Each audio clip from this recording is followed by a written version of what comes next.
Hi guys, хар самбаруудаа тавтай морил та бүхэндээ энэ өдрийн мэндийг хүргэе. За өнөөдрийн ярих гэж байгаа хэрэг бол бараг бүхэлдээ TikTok дээр өргөнсөн гэж хэлж болно. 2026 оны 7 сард TikTok дээр 30 мянга гаруй дагагчтай контент бүтээгч тухайн үедээ тренд болж байсан Netflix миний тухай баримтат кино хийвэл гэсэн бичлэгийг дагаж нэгэн видеог нийтэлсэн. За гэхдээ түүний энэ бичлэг нь бол тоглоом байгаагүй. Тэр харин нэг хүнийг хүүхэд хүчирхийлэгч гэдгийг зарлсан. Харин түүний энэ бичлэг хэдхэн хоногийн дотор олон 10 сая хандлт авч цахим ертөнцийг цочирдуулсан. Гэхдээ үүнээс ердөө 12 хоногийн дараа тэр эмэгтэй өөрийн гэртээ буудуулж амиа алдсан. За энэ хэрэг нь бол дөнгөж саяхан болсон болохоор мэдээж мэдээлэл бага байгаа. Харин би өнөөдөр та нартай өөртөө олдсон мэдээлэл цуглуулад дугаараа бэлдсэн байгаа. Ингээд та нар бэлэн бол өнөөдрийнхөө шүүлтийг эхлэе.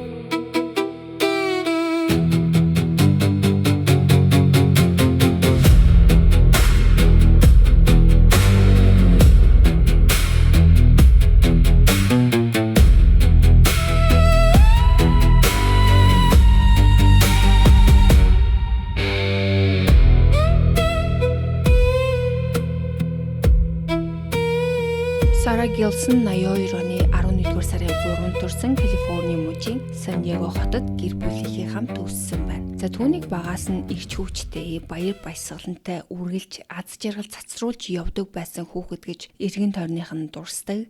Сара 4 хүүхэдтэй айлын хамгийн бага нь. Ах эгч нартайгаа дотн гайхалтай сайхан харилцаатай байсан бөгөөд гэр бүлийнх нь бие биедээ асар их хайртай ойр дотн хүмүүс байсан. Ахлах сургуулаа төгссөний дараа Сара эцэг эхтэйгээ Колорадо муж руу нүүсэн. За тэнд очиж тэр өөрийгөө гоо сайхан үс засалтын салбарт үнэхээр дуртай гэдгээ ойлгосон. Мөн Колорадод насан туршийнх нь хамгийн сайн найз болох Холлитой танилцсан. Үүний дараа Сара Оклахома муж руу нүүж тэндээс салонд үсчнээр ажиллаж эхэлсэн. Тэр үйлчлүүлэгчтэйгээ сайхан харилцаатай хүмүүсийг үнэхээр үн цэнтэй нэгэн юм шиг мэдрүүлж яриаг нь анхааралтай сонсдог. Үйлчлүүлэгчдийнхаа нилээд олонтой найз нөхөд ийм халуун дотн хүн байсан. Сара 20 гаруй настай байхдаа нэгэн эрэгтэйтэй танилцсан. Тэд болзож эхэлж Сара түүнд гүн дурлсан. Ингээд 2010 онд 27 настайдаа тэр залуутай гэрэлсэн. За түүний нэрийг бол Lyle Landers гэдэг бөгөөд Сарагийн анхны нөхөр. За Lyle бол өнөөдрийн хэргийн хүрээнд бидний ярих ёстой тэр эрэгтэй нь биш. За үнэн дээр Lyle бол өнөөдөр ярих гэж байгаа тэр эрэгтэйгээс тэс өөр хүн. Сара болон Lyle хоёрын гэрлэлт сайхан байсан. Удалгүй тэд охин хүүх хоёртой болсон. Тэр хүүхдэд болсныхоо дараа яахаа мэдгүй байх вэ? Сайн ээж байж чадах болов уу? Энэ бүхнийг үнэхээр хийж чадах уу гэж үргэлж төгсдөг байсан. Гэхдээ бодит байдал дээр Сара бол гайхалтай сайн ээж байсан. Тэр хоёр хүүхдээ юунаас ч илүү хайрладаг. Хүүхдүүд нь түүний амьдралын баяр баясгалан бүхэл бүтэн ертөнцийн төдийгүй хамгийн дотны бяцхан найзууд нь. Сара Lyle хоёр аз жаргалтай гэр бүл болон хоёр хүүхэдтэй хамтаа өсөж байсан.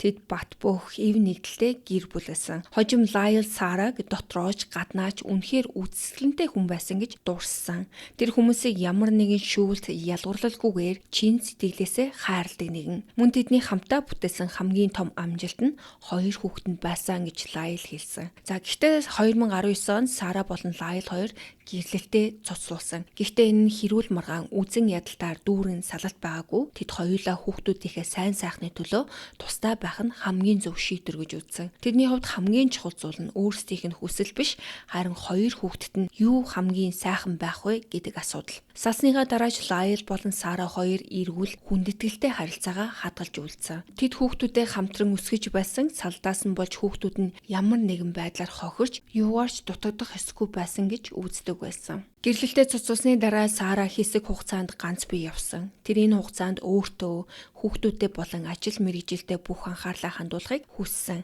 Сара өсчний ажлаач үргэлжлүүлэн хийсээр байсан. Гэтэл салснаас нь хойш ойролцоогоор 1 жилийн дараа бүх зүйл өөрчлөгдсөн. Тэд яг хэдий танилцсан тодорхойгүй боловч 2020 оны сүүл эсвэл 2021 оны ихэр Сара Sean Duffy гэх нэртэй учирсан. За өнөөдрийн хэргийн гол буруут нь бол энэ Sean Duffy гэхээр харамслалаа түүнтэй танилцсан энэ үйл явдал Сарагийн амьдралыг бүхэлд нь өөрчилнө. За тэгвэл энэ Sean Duffy гэж хин юм бэ гэвэл Sean 78 онд төрсэн Сарагаас ойролцоогоор 5 нас арах. Саратай танилцахаас өмнө Sean өөр хүнтэй гэрлэж байсан. За түүний анхны эхнэрийг бол Стефани гэдэг бөгөөд тэд хамтдаа 5 хүүхэдтэй болсон. Харин Стефани хожим Шонтой өнгөрүүлсэн гэрлэлт нь бол огтхон ч сайхан байгаагүй талаар ярьсан. Шон болон Стефани хоёрын харьцааг эргээд харахад хамгийн том анхаарал тохино тэд анх болцож эхлэх үеийн нас нь. Тухайн үед Шон 20 настай, харин Стефани бол дөнгөж 15 настай. За энэ ганц баримтлалын Шоны талаар нэлээд их зүйлийг хэлж өгнө. Тэр 15 настай охтыг сонирхдог хүн байсан гэхээр энэ хүн бол педофил байсан гэсэн үг. 20 настай насанд хүрсэн ир 15 настай насанд хүрээгүй охинтой үерхэж байсан нь өөрөө том улаан дохио. Гэсэн ч тухайн үед тэдний эргэн тойронд байсан хүмүүс үүнийг хачирхалтай гэж хүлээж аваагүй. Харин түүний экс эхнэр Стефани одоо эргээд харахад энэ харилцаа ямар буруу хачирхалтай байсныг ойлгодог. Гэхдээ тэр үедээ өөрөө ердөө 15 настай байсан түүний хэлснээр өссөн газрын жижиг хот иймэрхүү харилцаа тэнд харьцангуй түгээмэл тохиолддог байсан учраас хүмүүс нэг их сонин зүйл гэж боддоггүй байсан цаг үе байсан юм байна. Танилцсанаас нь хойш 2 жилийн дараа Шон болон Стефани хоёр гэрэлсэн. Тухайн үед Шон 22 настай, за харин Стефани 17 та байсан гэсэн үг. Гэрэлснийхээ дараа тэд 5 хүүхэдтэй болж ойролцоогоор дараагийн 20 жилийг эхнэр нөхөр хэмээн өнгөрүүлсэн. Гэхдээ тэр 20 жилийн турш Шон Стефанитай бол үнэхээр жигшүүртэй харцдаг байсан. Шон догшин авиртай, хүчирхийлэл үйлдэх хандлагатай байсан гэх мэдээлэл байдаг. Тэр хүнийг залдиж, сэтгэл санаагаар нь удирддаг, бүхнийг хянахыг хүсдэг хүчирхийлэгч нэгэн байсан. Стефани энэ бүхнийг цаашид төвчийг хүсээгүй учраас Шоныг орхин гэж олон удаа хэлж байсан. За гэхдээ тэр болгонд нь Шон ямар нэгэн аргаар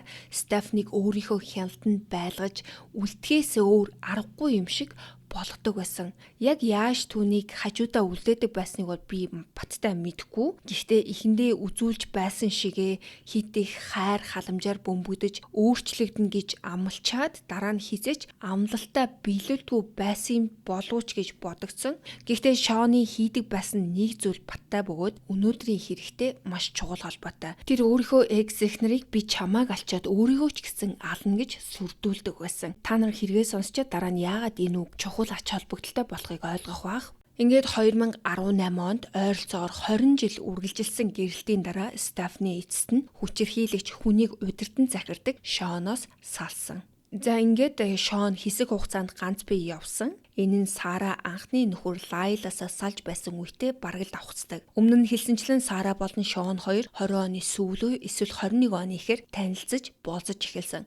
Тухайн үед Шон сагсан бөмбөгийн дасгалжуулагчаар ажилладаг байсан. Түүний хийдэг байсан энэ ажил цаашдын хэрэгтэй ч гэсэн чухал холбоотой болно. Сара анх Шонтой танилцахдаа түүнийг ийдэг сэтгэл татам эргэж утсан. За энд нь бол нэг их тийм гайхаад ах зүйл байхгүй. Хүн анх танилцахдаа хиндэж нэг тийм муухай зан чанараа харуулдаггүй. Ер нь явандаа л тэр балер зангуудаа гаргаж эхэлдэг. Шон ч гэсэн яг энэ адилаар Сарад хамгал сайн сайхан ааш зангаа гаргаж өөрийгөө түүн тохирох цорын ганц ир юм шиг мэдрүүлдэг байсан. Сара түүнийг төгс ир хүн л гэж бодож исэн. За удалгүй бүр түүнд дурлаж эхэлсэн. За харин энэ үед бол Шон яг ямар сэтгэл зүйтэй байсныг бол би хэлж мэдэхгүй байна. Гэхдээ ямар ч байсан тэд удалгүй гэрэлсэн. Харин хурмаа хийснээсээ нэг их удалгүй Сара өөрийн амьдралын талаарх бүх зүйлийг өөрийн сошиал хуудасуудаараа постлж эхэлсэн. Хамт аялж яваа зураг, болцоонд гарсан үеийн дүрс бичлэгүүд, нөхөр Шоныхоо бүжиглэж байгаа бичлэгийг хүртэл хуваалцдаг байсан. Мөн Сара Шоныг амьдралынх нь хайр гэж хэлсэн байдаг. Энэ нь тэдний харилцааны ихэнх үед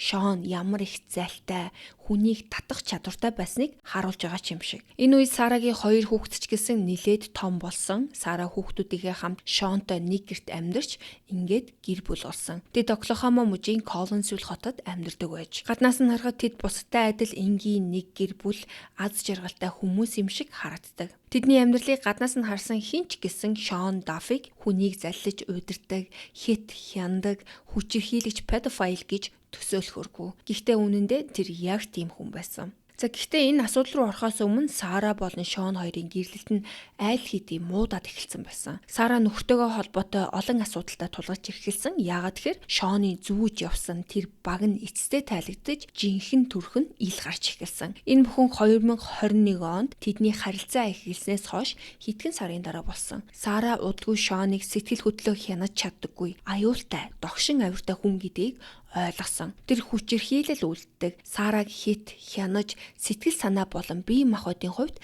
дарамтлагдаг байсан. Ингээд тэд анх удаа салсан. Гэхдээ энэ нь олон удаагийн салалтын зөвхөн эхлэл нь. Тэдний харилцаа байнга салж буцаад нийлдэг тийм тогтворгүй харилцаа болж хувирсан. Анх салах үед нь Шон Сараг зүгээр явуулж чадаагүй. Тэр хуучин найз бүсгүй эхнэрүүдээ хүртэл үргэлжлүүлэн хянахыг хүсдэг хүн байсан. Тэднийг өөр хүнтэй болж амьдралаа шинээр эхлүүлэхийг юусоо хүсдэггүй. Зүгээр ч хүсдэггүй биш, бүр тэдэнд тийм боломж олгодоггүй. Шон хуучин харилцаатай байсан эмэгтэйчүүдэд дагаж дарамтлагдаг. Үндсэндээ тэр хуучин хамтрагчтай мөрддөг байсан гэсэн үг. Саратай анх салсныхаа дараа ч гэсэн Шон түүнийг мөрдөж эхэлсэн. Салсаас нь хойш удалгүй Сара Шоны эсрэг ойртохыг хориглосон шүүхийн захирамж хүссэн. Энэ бол маш ноцтой. Яагаад тэгэхээр энэ бол шүүхээс нэг их тийм амархан гаргуулад байдаг шийдвэр биш. Анхны хамгаалах захирамж нь хүчингүй болсон ч Сара бууж өгөөгүй. Тэр дахин хүсэлт гаргаж энэ удаад Шон шөнөөр түүний гэрийн ойролцоос сэмэрж цонхоор нь шагааж байсан гэж нотлох баримтыг шүүхэд гаргаж өгсөн. Хоёр хүүхэдтэйгээ амьдардаг байсан Сарад энэ бүхэн зөвхөн өөрийнх нь биш, хүүхдүүдийнх нь аюулгүй байдалтаж занал хийлж эхэлсний дохой байсан. Харин энэ удаагийнх нь хүсэлтийг шүүх зөвшөөрч хамгаалах захирамж гаргасан. Гэхдээ хэдхэн сарын дараа Сара өөрөө тэр хамгаалах захирамжаа цуцлуулах хүсэлт гаргасан. Хоёулаа эвлэрч дахин нийлсэн нь тодорхой болсон бөгөөд хамтын амьдралаа дахин эхлүүлэхээр шийдсэн. За харин яг энэ үеэс эхлээд тэд нэр сошиал ертөнцид бүр илүү идэвхтэй болж эхэлсэн. Сара TikTok дээрээ хувцас загвар гоо сайхан өдөр тутмын амьдралынхаа талаар бичлэг хийж, арьс арчилгаа, нүүр будалт, хувцас зэрэг бүтээгдэхүүнүүдийг өмсөж үзэж, үнэлж TikTok шопоор дамжуулан сурталчилдаг болсон. Цаг хугацаа өнгөрөх тусам түүний дагагчдын тоо нэмэгдэж, эцэстээ 30,000 гаруй дагагчтай болсон. Түүний бичлэгүүдэд далайн эргээр аялж байгаа нь, машинаасаа влог хийж байгаа нь, за мөн амьдралынхаа энгийн мөчүүдийг хуваалцаж байгаа бүх зүйл нь харагддаг. Түүний нөхөр Шон ч гэсэн эдгээр бичлэгүүдэд байнга оролцдог байсан. Сара түүнд хувцас өмсүүлж янз бүрийн гоо сайхны бүтээгдэхүүнийг турших зэрэг хөгжилтэй бичлэгүүд хийдэг байсан. Мөн Сарагийн хоёр хүүхэд ч гэсэн энэ контентуудад нь тогтмол гардаг байсан. За харин Шон бол илүү том хэмжээний сошиал дагагчтай болж өөрийгөө Duff Daddy гэх нэрээр танилцуулдаг байсан. Түүний хаяг одоо хаалттай болсон болохоор яг ямар контент нийтэлдэг байсан бүрэн харагдахгүй ч гэсэн тухайн үед үзсэн хүмүүсийн ярьснаар ихэнх бичлэг нь бүдүүлэг, эмэгтэйчүүдийг доромжилсан хошигнолоор дүүрэн байсан гэж ярьсан. Тэр эмэгтэйчүүдийг шоосон мим, эхнэр нөхрийн харилцааг илгэлсэн бичлэг, эхнэрээ муулах төрлийн хошигнолуудыг тогтмол нийтэлдэг байсан. Гэхдээ Шоныг хамгийн их алдаршуулсан зүйл нь болохоор TikTok-ийн батл буюу өрсөлдөөнд шууд дамжуулалтууд. За энэ нь бол хоёр контент бүтээгч нэгэн зэрэг лайв хийгээд үзэгчтэй өөрт нь бэлэг илгээхийг уриалдаг хэлбэрийн өрсөлдөөн.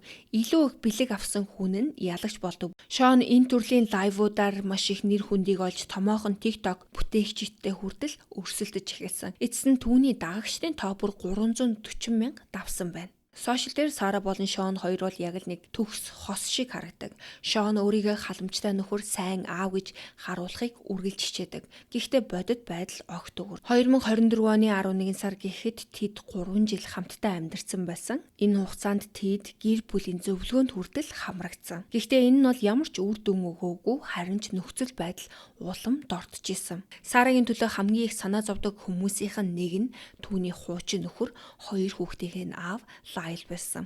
Лайл Сараг хүчирхийллийн харилцаанд гатсан, гарах гарцгүй болсон гэж үзэж байсан байгаа. Тэр Сарад ямар ч үе туслан чамааг энэ харилцаанаас гаргаж өгье гэж олон удаа санал тавьж байсан. Гэхдээ Сара гарч чадаагүй. Хүчирхийллийн харилцаанд түгээмэл тохиолдог мөчлөг дахин давтагдсаар байсан. Шон эхлээд хүчирхийлж, дараа нь уучлал гуйж, хайр халамжаар буулж, Сараг өөрөөсөө салж чадахгүй байдалд оруулдаг байсан. Ингэснээрээ 2026 оны 6 сар хүрсэн. Энэ үеэс эхлээд бүх зүйл эргэлт боцолтгүй өөрчлөгдөнө. Өмнө нь Шоныг сагсан бөмбөгийн дасгалжуулагч байсан гэж дурдсан. Шон сургуультай холбоогүй өсвөрийн хүүхдүүдийн аяллаа сагсан бөмбөгийн багийг дасгалжуулдаг байсан. За энэ төрлийн баг нь ямар нэгэн сургуульд харьяалал таалагддаггүй хүүхдүүд бүртгүүлж янз бүрийн хотуудаар явж тэмцээнд оролцдог байсан. Хамгийн аимшигтай нь энэ баг нь голдуу ахлах сургуулийн насны огтоос бүрддэг. Удалгүй Шон өөрийн дасгалжуулж байсан өсвөр насны нэг охинтой огт байж боломгүй харилцаа үүсгэж эхэлсэн. Охины нэрийг насанд хүрээгүй байсан учраас олон нийтэд зарлаагүй энэ хэргийн материалуудад түүнийг охин А гэж нэрлэдэг. Шон эхлээд охин Атай байнга мессеж бичиж эхэлсэн. За удалгүй тэдгээр мессежүүд нь зохисгүй агуулгатай болж хувирсан. Тэмцээнд явах үеэрээ охиныг зочид буудлын өрөөндөө дууддаг, ганцаарчлсан цагийг улам их өнгөрөх болсон. Үнэндээ тэр багийн охид бүртээ ганцаарчлан уулздаг байсан. Гаднаа бол тактик ярилцаж байна гэж тайлбарладаг байсан. Гэхдээ мөрдөн шалгах ажиллагааны явцад энэ нь зүгээр нэг халахвч байсан гэх хардлага гарсан. Удалгүй Шон охин Атай үнсэлсэж эхэлсэн. Дараа нь нэгэн тэмцээний үеэр зочид буудлын өрөөндөө дуудаж бэлгийн шинжтэй зохисгүй үйлдэл хийсэн гэж мөрдөн шалгах баримтуудад дурддагдсан.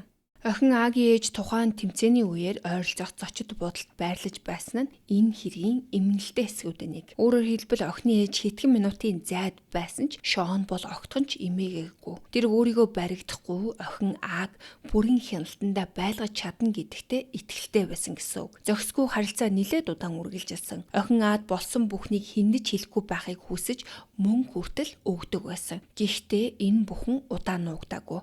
2026 оны 6 сарын 9-нд ойролцоох нэгэн сургуульд сагсан бөмбөгийн тэмцээн болж Шоны багч оролцох байсан. Тэр өдөр Шон урдын адил тоглогчдтойгоо ганцаарчлан уулзалт хийхээр шийдсэн бөгөөд охин Ааж гэсэн тэдний нэг нь байсан.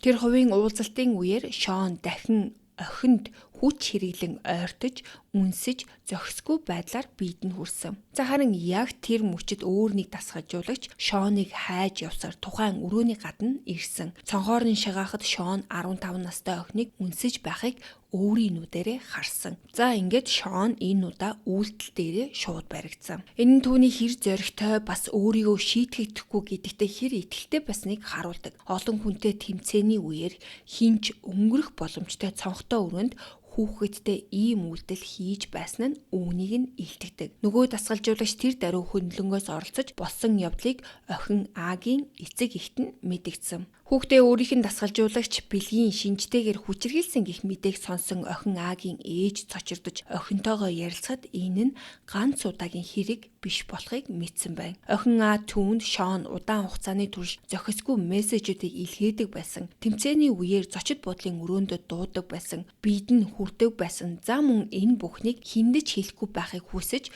мөнгө өгдөг байсан тухайч бүгдийг нь ярьсан байна. Үүний дараа охины ээж шууд цагдаад хандаж албан ёсны гомдол гаргасан. Мөрдөн шалгах ажиллагаа нэн даруй эхэлж мөрдөгчд Шонтой холбогдохыг оролцсон ч тэрүүд Шон аль хэдийнэ оргон зайлцсан байсан. Тэр хаана байгаа нь тодорхойгүй байсан болохоор цагдаа нар баривчилж чадаагүй. Үүнээс гадна мөрдөн шалгах ажиллагаанд хууль эрх зүйн хүндрэл гарсан. Шон нь Оклахома мужийн Осаж овгийн бүртгэлтэй гишүүн байсан болохоор энэ хэрэг зөвхөн мужийн биш харин холбооны төвшөнд шалгагдах шаардлагатай болсон. Америкийн нэгдсэн улсад холбооны хэмжээнд хүлээн зөвшөөрөгдсөн уугуул Америк овгийн гишүүдтэй холбоотой зарим төрлийн ноцтой гэмт хэргийг холбооны засгийн газар давхар эсвэл дангаар нь мөрдөн шалгах хэрэгтэй байдаг. Тиймээс энэ хэргийг холбооны прокурорын байгууллага болон FBI зэрэг байгууллагууд хянах шаардлагатай болж орон нутгийн цагдаа нар шууд баривчилж яллах ажиллагааг дангаараа үргэлжлүүлэх боломжгүй болсон гэсэн. Ингээд орон нутгийн цагдаа нар хэргийг Америк нэгдсэн улсын холбооны прокурорын байгууллагад шилжүүлж холбооны яллах дүгнэлт гаргах эсхийг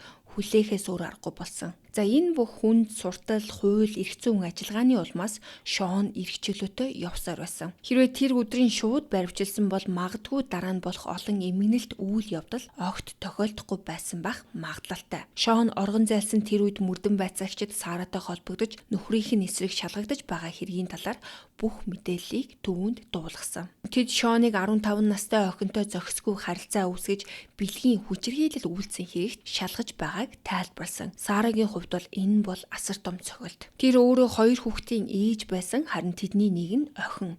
Ийм мэдээллийг сонссон Сара өөрийн хүүхдүүдийнхээ төлөөч айж гэлсэн. Маргааш нь буюу 2026 оны 6 сарын 10-нд Сара нөхрийнхөө эсрэг яаралтай хамгаалах захирамж авах хүсэлт гаргасан. Энэ нь зөвхөн өөрийгөө хамгаалах биш, харин хүүхдүүдээ ч хамгаалах зорилготой байсан. Шүүх хүсэлтийг нэн даруй зөвшөөрсөн бөгөөд Шоныг гэр бүлийнхээ байшингаас хол байх, Сарагаас дор хаяж 100 метрийн зайтай байх зам мөн ямар ч хэлбэрээр холбоо барихгүй байхыг үүрэг болгосон. Хамгаалах захирамжинд Сара бас нэг ноцтой мэдээлэл бичсэн. Тэр Шоныг галт зэвсэгтэй бөгөөд болсон явдлын дараа амиа хорлно гэж сүрдүүлсэн гэж мэдүүлсэн. За мөн тэр үед Шон яг хаана байгааг хинч мэдэхгүй байсан байна. За яг тэр өдөр охин Агийн ээж ч гэсэн өөрийн охиныг хамгаалахын тулд Шоны эсрэг тусдаа хамгаалах захирамж гаргуулсан. Ингэснээр Шоны эсрэг 2 өөр хамгаалах захирамж хүчин төгөлдөр болсон. Гэхдээ харамсалтай нь энэ бүхэн хангалтгүй. 1 сарын дараа ч гэсэн Шоныг баривчлаагүй л байсан. Сара тэр хугацаанд болсон бүхнийг ойлгож боловсруулахыг хичээж байсан ч нөхөр нь хаана байгааг огт мэдэхгүй байсан. Урд нь салсан үедээ Шон түүнийг мөрдөж дарамтлагдаг байсан учраас тэр өөрийн болон хүүхдүүдийнхээ аюулгүй байдлын төлөө өдөр бүр айцтай амьдарч байсан. Охин Ааж гэсэн мөн адил өөрийг нь хүчирхийлсэн хүн эрхчлөөдөө явж байгааг мэдсээр энэ бүхнийг даван туулахыг хичээж байсан. 1 сар орчим энэ бүхнийг дотроо хадгалсны эцэс Сара олон нийтэд үннээ хэлэхээр шийдсэн. За тэр үед TikTok болон Instagram дээр Netflix миний тухай баримтат кино хийвэл гэсэн тренд өргөн тархаж байсан. Сара энэ трендийг ашиглан өөрийн түүхийг хуваалцахар болсон. Өөрийн 30,000 гаруй дагагчтай TikTok хуудсандаа тэр түгшсэн хэрнээ шийдэмгий харагдах бичлэгийг нийтэлсэн. Бичлэг дээр экс нөхөр болох гэж байгаа хүн маань педофайл гэдгийг саяхан мэдээд Netflix энэ тухай баримтат кино хийх өдрийг хүлээж бэлдэж байна гэсэн тайлбар гарч ирдэг. Харин бичлэгний тайлбар доор нь харамсалтай нь би тоглоогүй гэж бичсэн. Зарим хүмүүс энэ бичлэгт бол хэрхэн хандсныг мэдэхгүй. Гэхдээ бичлэг богино хугацаанд цахим ертөнцөөр тархаж сая хүн үзсэн. Эхний хэдхэн 7 хоногт 6 сая орчим хандлт авч эцэстээ 30 саяас давсан. Эхэндээ хүмүүс үүнийг зүгээр л трендийн дагуу хийсэн хошигнол гэж бодсон. Яагаад тэгэхээр энэ төрлийн бичлэгүүд ихэвчлэн хөгжилтэй тоглоомны өнгө аястай байсан. Гэхдээ энэ бүхэн үнэн болох нь тодорхой болж хүмүүс Сараад зориг гаргасанд нь дэмжлэг үзүүлж эхэлсэн. Харин энэ хооронд Шон өөрийн TikTok хуудасаараа дамжуулан өөрийгөө өмгөөлж эхэлсэн. Тэ мэдээж түүний хэлдэг үгнүүд бол тодорхой. Тэр бол өөрийгөө буруугүй харин салах гэж байгаа эхнэр нь өөрөөс нь их мөнгө салгахын тулд энэ бүхнийг албаар зохион байгуулж байгаа гэж өөрийн дагагчдаа хэлдэг байсан. Гэхдээ энэ нь баримтад нийцэхгүй. Яагаад тэгэхээр Шоны эсрэг албан ёсны эрүүгийн мөрдөн шалгах ажиллагаа эхэлсэн байсан 15 настай охинтой болсон үйлдэлийг нь өөр нэг дасгалжуулагч өөрийн нүдээр харсан гэрч хүртэл байсан. Харин 2026 оны 7 сарын 21-нд олон нийтэд тархсан анхны бичлэгээс 11 хоногийн дараа Сара хамгийн сүүлчийн постоо нийтэлсэн. Тэр завин дээр тайван сууж байгаа зураг нийтлээд юу ч байсан тэр аимшиг дахиж хизээч намайг бити олоосоо гэж бичиж trauma talk гэсэн хаштагийг ашигласан. Сарагийн хамгийн сүүлд нийтэлсэн энэ постыг харахад зарим хүмүүсийн сэтгэл өвддөг. Тэр өнгөрсөн бүхнээ ардаа орхиж хүүхдүүдтэйгээ шинэ амьдрал эхлүүлэхийг хичээж байсан ийлт харагддаг. Шоны үлдээсэн айдас, шарх асуудлуудаас салж амьдралаа шинээр босгохыг хүсэж байсан. Гэтэл тэр үед Шон түүнд ямар аимшигтай зүйл бэлдэж байгааг хинж мэдээгүй. 2026 оны 7 сарын 23 Сарагийн хамгийн сайн найзын ярьснаар тэр өдөр Сара тун аз жаргалтай байсан. Тэр ердийнхөөрөө инээж хошигнож эргэн тойрныхоо хүмүүст баяр баясгалан түгээж байсан. Харин Шонд бол шал өөр төлөвлөгөө байсан. Шүүхийн шийдвэрийн дагуу тэр Сараад ойртох ирэхгүй, тэр гэрийнх нь ойрцоо очих эсгүй Сараагаас 100 метрээс дотогш зайд ойртохыг нь хориглосон байсан. Тэгэхдээ Шон шиг ийм хүчирхийлэгч амьтанд бол тэр шүүхийн шийдвэр мэдэр ямар ч хамаагүй. Цагдаагийн мэдээлэлээр тэр шөнөөс өмнө хамгаалах захирамжийг зөрчсөн гэх албан ёсны мэдээлэл байгаагүй. Гэхдээ 2026 оны 7 сарын 23-ны шөнө бүх зүйл өөрчлөгдсөн. Оройн 11 цагийн үед Шон Сарагийн гэрт очсон. Гэрт яг юу болсон одоо ч бүрэн тодорхой биш. Гэхдээ оройн 11 цаг 15 минутанд Сарагийн гэрээс 911-ийн дуудлага ирсэн. Дуудлагын үеэр нэгэн эмэгтэй орилж байгаа нь сонсогдож удалгүй буун дуу гарсан. Хожим мөрдөн шалгах ажиллагаагаар тэр буун дуу нь Шон Сараг буудсан мөч байсан нь тогтоогдсон. Түүнээс ч эмгэнэлтэй Сарагийн өсвөр насны хүү тухайн үед гэртээ байсан. Хэдхэн хормын дараа дахин 911-ийн дуудлага ирсэн. Энэ удаа утассан хүн нь Сарагийн 13 настай хүү нэлсэн. Тэр диспатчерт хойд аав нь эхлээд ээжийг нь буудчаад дараа нь өөрийгөө буудчлаа гэж хэлсэн байгаа. Цагдаа нар хурдан очсон ч аль хэдийнэ ойрооцсон. Гэрт орж ирэхэд Сара, Шон хоёр хоёулаа толгойдоо буудулсан байдалтай хэвтэж байсан. Тэд 43 настай Сара Гилснийг хэргийн газарт нас барсан гэж албан ёсоор зарласан. Шон ч гэсэн мөн адил хэргийн газарт нас барсан гэж тогтоогдсон. Сарагийн өсвөр насны хүүг тэр даруй хамгаалтанд авч удгүй хоёр хүүхдийг нь төрсөн эцэг Лайлын асрамжинд шилжүүлсэн. Лайл өөрөө ч энэ эмгэнэлт явдлын улмаас гүн уй гашууд автсан. Дараа нь Сарагийн тухай дурсахдаа түүнийг гайхалтай хүн хамгийн сайн ээж байсан гэж ярьсан. Сарагийн амин үргэцэн тухай мэдээ цахим орчим тармагц асар их шуугиан тэгсэн. Яагаад тэгэхээр ердөө 12 хоногийн өмнө тэр өөрийн экс нөхөр болох гэж байгаа хүнээ педофайл гэдгийг мэдсэн гэдэг тэр бичлэгээ TikTok-т нийтэлсэн. Харин ердөө 12 хоногийн дараа тэр яг тэр хүнийхээ гарт ам үргэцсэн. Энэ мэдээг сонссон олон хүн Сарагийн төлөө эмгэнэн гашуудж байсан. Тэр зүгээр л үннийг хэлсэн нөхрийнхөө хийсэн үйлдэлийг нуухыг хүсээгүй. Энэ хэрэгээс болж зөвхөн Сарагийн хүүхдүүд биш, Шоны анхны эхнэр Стефанигийн төрүүлсэн 5 хүүхдэж гэсэн хүнд цогцолтонд орсон. 15-аас 25 насны эдгээр хүүхдүүд аавыгаа хийсэн бүхнийг мэдээд цочирдож, уй гашууд автсан. Гэхдээ удалгүй тэд олон нийтэд хандаж бид аавдаа оршуулгын ёслол хийхгүй. Тэр бол ийм зүйл хүртэх хүн биш гэж мэдэгдсэн байна. Одоо хүртэл энэ хэрэгтэй холбоотой зарим мөрдөн шалгах ажиллагаа үргэлжилж байгаа ч Шон өөрийгөө буудсан учраас шүүх хурал хийцээж болохгүй. Тиймээс охин Аад хийсэн хэрэг Сарагийн амийг бүрлэгсэн хэрэгт нь хуулийн өмнө хариуцлага хүлээлгэх боломж бүрэн мөсөн байхгүй болсон гэсэн үг. За энэ түрээд өнөөдрийн минь та нартай бэлдсэн дугаар үгээр өндөрлөж байна. Миний хувьд Шон бол мэдээж хүүхэд хүчирхийлэгч, педофайл, за бүр аимшигын адуус. Гэхдээ бас энэ хэрэг дээр хэрвээ гэдэг асуулт миний хувьд аюу их гарч ирсэн. Та нарт минь ч гэсэн хэрэгээ сонсож байх хугацаанд яагаад ингэсэн юм бол, ингэхгүй яасан юм бол, тэгчгүй яасан юм бол гэсэн бодлууд төрсөн гэдэгт бол би итгэлтэй байна.